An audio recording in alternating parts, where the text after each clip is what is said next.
warm welcome to South Asia Today, where we bring you in-depth insights into the key events shaping South Asia. I'm Shivangi Mishra, and are today's top stories. Vision 2047 sets ambitious path for India's economic growth. Nepal's death toll from landslides and floods climbs to 60.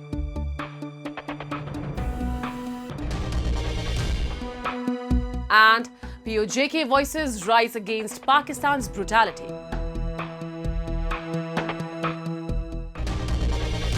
Let's begin the show. India is at a crucial stage in its economic trajectory, propelled by comprehensive reforms and increasing global integration. Landmark initiatives such as the Goods and Services Tax have streamlined business operations and enhanced the ease of living, driving investor confidence and attracting foreign investment. Looking forward, Vision 2047 sets an ambitious goal of transforming India into a $30 trillion economy through innovation, inclusive growth, and robust public-private collaboration. Driven by rapid growth, transformative reforms, and a changing global landscape, India is emerging as a formidable player on the world stage. While challenges from complex domestic issues to shifting international dynamics remain, the opportunities are equally compelling. Strategic policy initiatives and global partnerships are opening new avenues for growth and investment. Against this backdrop, the annual forum, the flagship event of the Public Affairs Forum of India, brought together economists and industry experts to debate strategies, exchange ideas, and shape collaborative visions for India's economic future. The forum highlighted India's readiness to harness reforms and global momentum, positioning the country for accelerated growth and heightened international investment. We've seen a very good initiative on GST reforms. We are now going to see a plethora of information about changes in Income Tax Act. So I think ease of living and ease of doing business has been the hallmark of the present government. Post-COVID, I think people are looking at alternates to China in terms of supply chain issues. And I think India offers an excellent opportunity and excellent option for the global manufacturing companies to come to India. India, the world's fourth largest economy, is on track to become the third largest by 2030 with a projected GDP of $7.3 trillion. Growth is accelerating, with real GDP rising to 7.8% in Q1 of financial year 2025-26, up from 6.5% a year earlier. Fueled by strong domestic demand, transformative reforms, and active global engagement, India is emerging as a prime destination for global investment. Easing inflation, rising employment, and robust consumer sentiment are driving private consumption and sustaining growth. India's expansion is no longer confined to traditional markets. By engaging with emerging regions worldwide, the country is building a more resilient, diversified growth trajectory, reducing dependence on a limited set of markets and strengthening its long-term economic and strategic influence. We should not take our eyes off the ball that there are other markets, other opportunities available. I have been looking in particular very closely at the opportunities that the Gulf nations offer us, whether it is UAE or Saudi Arabia or Qatar or others, and there is a huge amount of capital available there that can contribute to India's development objectives. Increasingly, there is going to be technology in terms of artificial intelligence, data computing, and so on, which is coming up over there. So I think that whether we look at Europe for its technologies, for its capital, for its skills, whether we look at the Gulf for its capital, for its energy resources, we need to cast the net wider. Looking ahead, India's economic future is defined by ambition and opportunity. Building on the momentum of recent reforms and expanding global partnerships, industry leaders are optimistic about sustaining robust growth in the decades ahead. Vision 2047 reflects India's determination to evolve into a $30 trillion economy, a goal that will require continuous innovation, inclusive development, and strong collaboration between the government and the private sector. GDP is growing well. Obviously, we're at an all-time high. We're very confident that by 2047, we will be a $30 trillion economy. So we're $3 trillion today. So to grow 10 times in 25 years, we're sure it will happen. With all the wonderful work that the government is doing, private sector is investing. As India charts its course towards 2047, the nation stands on the brink of a transformative era. With strategic reforms, expanding global partnerships, and a steadfast focus on innovation and inclusivity, India is poised to emerge as a leading global economic powerhouse.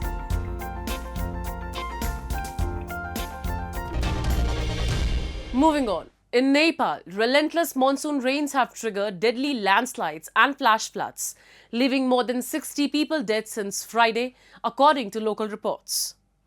Roads and bridges have been washed away, stranding hundreds as several highways remain blocked. With the Bagmati River overflowing into residential areas, officials have urged residents to stay alert. Rescue teams are battling difficult conditions to reach isolated communities, while authorities remain on high alert. Relief efforts are ongoing to assist displaced families and restore essential services. A report. Heavy rains that began on October 3rd have eased, but not before triggering widespread floods and landslides across Nepal, causing extensive damage and claiming numerous lives. The armed police force reports that at least 60 people have died in weather-related incidents, with rivers overflowing and several areas isolated due to landslide damage. Since early Saturday, moisture-laden monsoon winds from the Bay of Bengal have swept across the Himalayan nation, bringing heavy, widespread rainfall. Streets are flooded and locals struggle to navigate submerged roads as vehicles move cautiously through the water. धान से लेकर घर द्वार माल जाल सब चीज़ के अभी तक कोई आदमी कोई व्यवस्था नहीं है यहाँ पर, न पानी के साधन है, न नाला है, हर चीज़ जाम हो गया हुआ है। यहाँ पर देखिए नगर पालिका ला पूरा भी जाम हो गया हुआ है, और जगह भी और गांव में हर जगह कोई देखने के लिए अभी तक नहीं कोई यहाँ से प्रयास किया है, न मेयर न उपमेयर न वार्ड अध्यक्ष कोई भी आदमी। धान जितना सबको डूब गया है, यानी क्षति है पूरा मोतरी जिला। Roads were experiencing heavy traffic congestion as traffic slowed down in inundated areas. Authorities are continuing rescue and relief operations as heavy rainfall and the risk of further landslides persist across several regions. After 2 days of mayhem, the Himalayan nation is witnessing improved weather as the low-pressure system that triggered recent rainfall has moved out of the country. आफ्नो घर छोडेर केही सुरक्षित स्थानमा लगेर राखिएको छ। स्थानीय पालिका, स्थानीय समुदाय र हाम्रो सुरक्षा निकाय सबैको समन्वयमा सुरक्षित स्थानमा राखेका छौँ। कतिपय समुदायहरू अहिले आफ्नोमा फर्कि पनि सक्नु भएको छ पानीको सतह घटेको कारणले, र यो तटबन्ध टुटेको कारणले डुबानमा परेका गाउँहरूको समुदायका व्यक्तिहरू चाहिँ अझै पनि केही सुरक्षित स्थानमा हुनुहुन्छ। हामीले यसमा चाहिँ मूल रूपमा स्थानीय तहसँग समन्वय गरेर स्थानीय तहबाटै अब आज भोलिसम्मको चाहिँ अब खाद्यान्न पानी र चाहिँ बस्ने व्यवस्था चाहिँ स्थानीय तहसँग समन्वय गरेर गरिरहेका छौँ। तर हामीले पालिकासँग समन्वय गरेर यदि थप मद्दत अथवा थप आवश्यकता पर्यो भनेदेखि जिल्ला विपद व्यवस्थापन समिति र चाहिँ अन्य विभिन्न सरकारवाला निकायहरूसँग पनि समन्वय गरेर उपलब्ध गराउँछौँ भनेर भनिएको छ। अहिले चाहिँ पालिका तहबाटै म्यानेज भइरहेको अवस्था छ। Weather officials said rains were likely to lash the Himalayan nation until Monday, and authorities said they were taking maximum care and precautions to help people affected by the disaster. Meanwhile, video captured in Sarlahi, a region in the southeast of the country, showed floodwaters partially submerging buildings and infrastructure. Chief District Officer Tulsi Bahadur Shrestha said authorities in the area have requested residents to take shelter in safe places. किसिमको चाहिँ अब बाढी को कारणले जुन किसिमको चाहिँ डुबान भएको छ ती ठाउँहरुमा अब हामीले चाहिँ अब हाई अलर्टमा चाहिँ अब बस्नुपर्छ। हाम्रो सुरक्षाकर्मीहरुलाई पनि हामीले सम्बन्धित हिजोदेखि नै हामीले चाहिँ हाई अलर्टमा राखेर चाहिँ हामीले परिचालन गर्यौं र सम्बन्धित ठाउँहरुमा हामीले चाहिँ अब विभिन्न अब चाहिँ सञ्चारका माध्यमहरु मार्फत त्यस्तै गरेर चाहिँ अब हाम्रो चाहिँ माइकिङ लगायतका इन्स्ट्रुमेन्टहरू चाहिँ हामीले चाहिँ युज गरेर सुरक्षित स्थानमा चाहिँ बस्ने र भन्ने हिसाबले हामीले सबै ठाउँमा चाहिँ हामीले सूचना पनि सम्प्रेषण गरेका थियौँ। Hundreds of people die every year in landslides and flash floods that are common in mostly mountainous Nepal during the monsoon season, which normally starts in mid-June and continues through mid-September.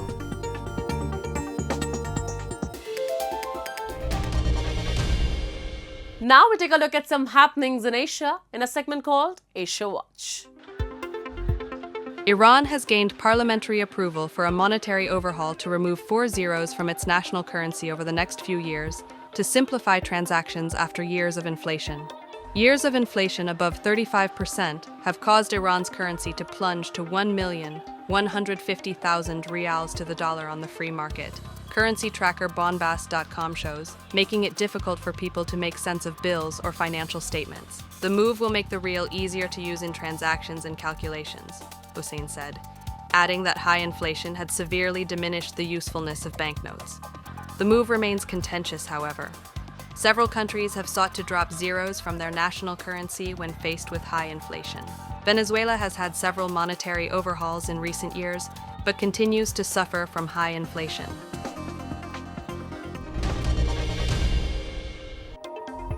Japan Agriculture Minister Shinjiro Koizumi met with his Philippine counterpart, Francisco Laurel Jr., on the sidelines of the ASEAN Agriculture Ministers meeting in Manila. The annual ministerial meeting of the 10-member bloc from Southeast Asia centers discussions on agricultural sustainability and food security. Partner countries from Japan, South Korea, and China also joined the +3 meetings. The meetings will also tackle impacts on climate change in Southeast Asia and its effect on the agriculture sector.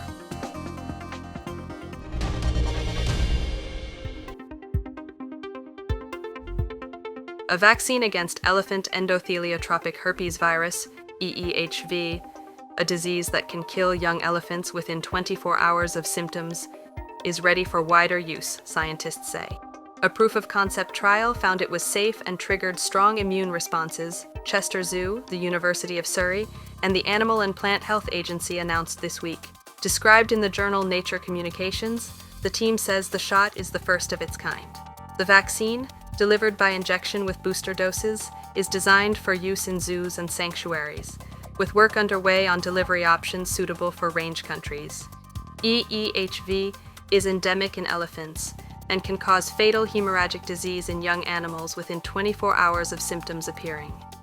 Asian elephants are listed as endangered, with fewer than 40,000 in the wild, and fatal cases have been reported in India, Nepal, Myanmar, and Thailand, as well as in conservation breeding programs. In a grim reminder of Islamabad's oppressive rule, Pakistan-occupied Jammu and Kashmir is drenched in blood and anger. Peaceful protesters asking for their long-denied rights in Muzaffarabad, Mirpur and Kotli are being silenced with bullets. Dead bodies line the streets, scores are injured, and an entire region feels betrayed. Pakistan delivers repression, not rights. Also, the 60th United Nations Human Rights Council session has reignited global debate over Pakistan's abuses in POJK. The cost of occupation is unbearable. In a rare show of defiance, the Joint Awami Action Committee's movement has ignited an unprecedented uprising across POJK. Ordinary citizens are braving bullets to demand wheat subsidies, fair electricity tariffs, and an end to elite privileges. Streets in Mirpur, Kotli, and Muzaffarabad echo decades of anger. Fear grips the region so deeply that people are now pleading for global intervention. इस वक्त पूरी आज़ाद कश्मीर भर से जो हमारे overseas भाई रोजगार के सिलसिले में पूरी दुनिया में मौजूद हैं, उनसे ये अपील करता हूँ कि रियासत जबर कर रही है। रियासत ने हमें बिल्कुल जान से मारने का एक प्लान बना लिया है, जिसका एक छोटा सा ड्रामा आपने कल देखा है कि कल किस तरीके से अपने सहूलतकारों को साथ रख के हुकूमत के पुलिस और इंतजामिया की मौजूदगी में इदारों की आशीर्वाद से हमारे पुरअमन एहतजाज के ऊपर गोलियां चलाई गई, स्ट्रेट फायर किए गए, जिससे हमारा एक नौजवान शहीद हुआ, 20 नौजवान हमारे गोलियां लगने से जख्मी हुए। अब हमारे ओवरसीज भाइयों की जिम्मेदारी बनती है, मैं बार बार उनसे अपील कर रहा हूँ कि आप भरपूर तरीके से बैरूनी दुनिया में एहतजाज करें और Jammu Kashmir joint वाबी action committee और रियासत के लोगों के लिए आवाज उठाएं। अगर आप आवाज नहीं उठाएंगे, रियासत के ये जो जाबर हुक्मरान है ये हमें खत्म कर देंगे। The uprising is not confined to POJK's towns and villages. From Mirpur and Muzaffarabad to protests across Europe, the diaspora stands in solidarity. POJK activists are exposing Pakistan's oppression on the international stage. Meanwhile, Pakistan is reportedly sending stooges in civil dress to incite chaos. The 60th UNHRC session has amplified global scrutiny of Pakistan's human rights abuses in the region. This is very unfortunate situation that Pakistani deep state has encouraged the people who are there and acting as their stooges and their fifth columnists, and they have opened fire with the very modern and sophisticated weapons at the peaceful protesters in Muzaffarabad and other areas. So in the result of that firing, 3 young men have been killed, have been martyred, and many of them are injured. And we reject and we condemn this policy to intimidate and to stop peaceful protesters of their demanding of their basic and fundamental human rights, including the right of ownership of their resources and good governance. As tensions escalate, Pakistan-occupied Jammu and Kashmir is witnessing a historic awakening where decades of silence have given way to collective resistance. Demonstrations, sit-ins and shutdowns reveal a population no longer willing to accept exploitation. With solidarity spreading beyond borders, the movement has transformed into a powerful call for justice, directly challenging Pakistan's control and exposing its deep-rooted failures.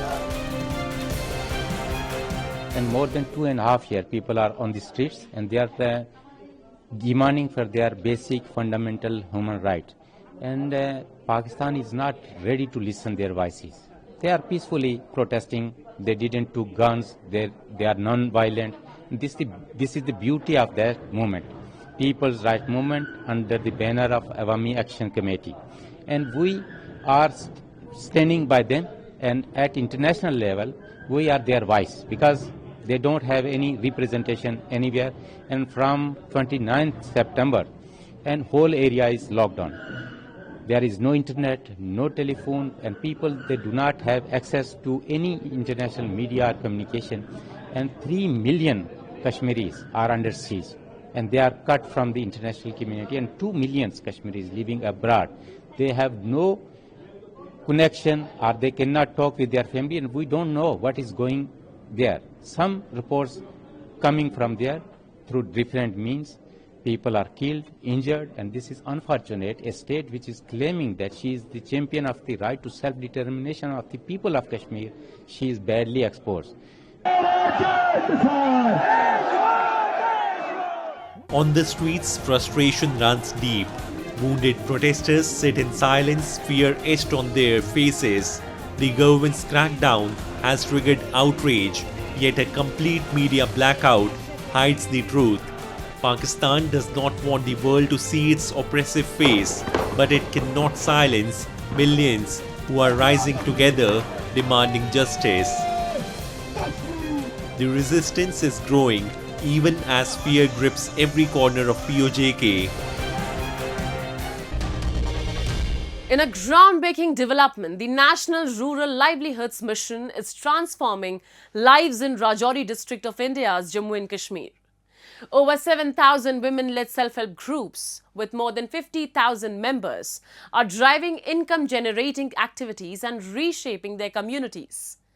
In Buddhal block, one of the remotest areas of Pir Panjal ranges, this initiative has turned poverty and struggle into stories of resilience and progress. Women here are not only earning livelihoods, but also leading a movement of empowerment and self-reliance. Have a look. Once confined to household struggles, women in the remote Buddhal block of Jammu and Kashmir's Rajouri are now stepping into leadership roles through the National Rural Livelihoods Mission. With support from its initiative, including access to credit and training, self-help groups have become a pathway to empowerment.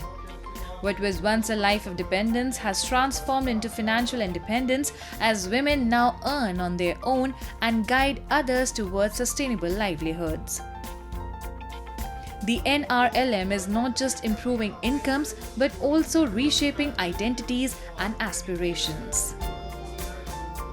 हमारे जम्मू कश्मीर में ये उम्मीद के नाम से मशहूर है।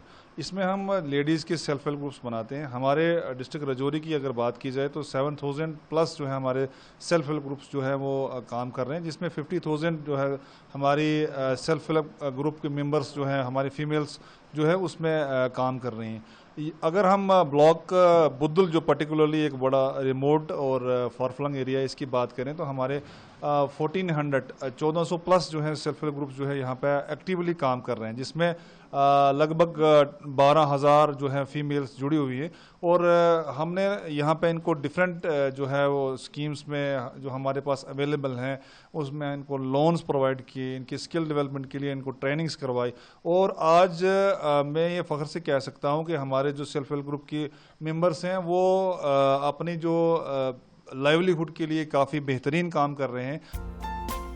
In Buddhal, women who once struggled for a single rupee are now running medical shops, grocery stores, tailoring units, and other small businesses. These enterprises have lifted entire families out of poverty and turned dependence into dignity. With women leading the way, households are no longer just surviving but thriving, proving how one initiative can transform lives and communities. तो आज मैं अल्लाह के फजल व करम से as a cluster coordinator हूँ block Budhal में cluster ई में। तो आज हमें काफ़ी बेनिफिट हुआ इस स्कीम के साथ जुड़ने से। हमारी कुछ लेडीज़ जो थी वो बेरोज़गार घर में बैठी थी, उनको रोज़गार नहीं था, तो उन्होंने इस स्कीम के साथ जुड़कर हमें कुछ हमारे बीओ से पैसा लिया और कुछ बैंक से पैसा लेकर आज हमारी लेडीज़ को बहुत आसानी हुई है। एक तो हमारी लेडीज़ के पास पहले 1 रुपया भी नहीं होता था, अपने दूसरों से मदद लेनी पड़ती थी। इस स्कीम के साथ जुड़कर उन्होंने अपना जो है ना वो खुद से ही अपना पैसा कमा रही हैं, दूसरों की मदद नहीं ले रही हैं।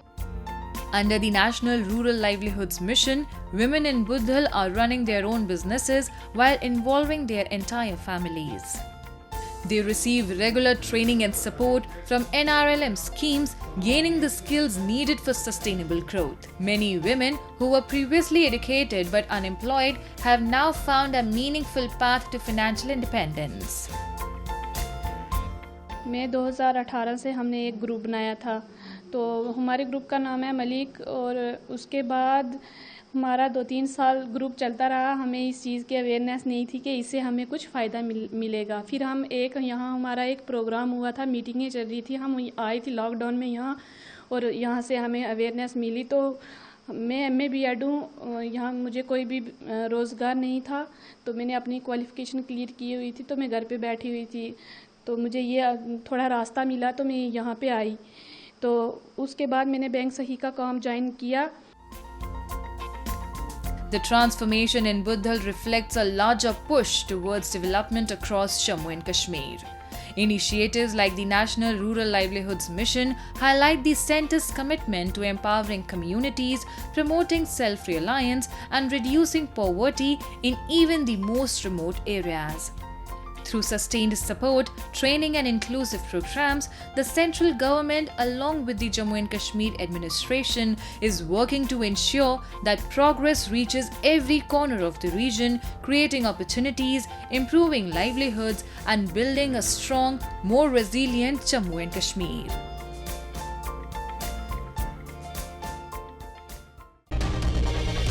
As we wrap up today's episode of South Asia Today, we thank you for joining us. We'll return next week at the same time with more insights and updates. This is Shivangi Mishra, signing off on behalf of our entire team. Until then, stay safe and goodbye.